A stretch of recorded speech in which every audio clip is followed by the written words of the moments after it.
माझं सोलापूर न्यूजमध्ये आपल्या सगळ्यांचं स्वागत।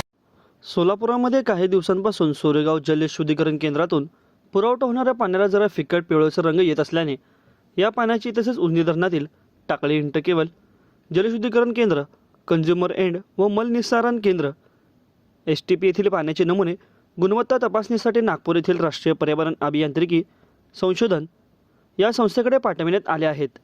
संस्थेचा अहवाल आल्यानंतर पाण्याची प्रत्यक्षात गुणवत्ता समजणार आहे। उजनी धरणात अत्यल्प पाणीसाठा असल्याने व यावर्षी धरण पूर्ण क्षमतेने भरले नसल्याने त्यामध्ये शेवाळाचे प्रमाण खूप आहे। सोलापूर शहरासाठी 10 ते 12 मार्च रोजी पुढील आवर्तन सोडण्यात येणार असल्याची माहिती गुणवत्ता आखाने खालवण्याची शक्यता नाकारता येत नाही।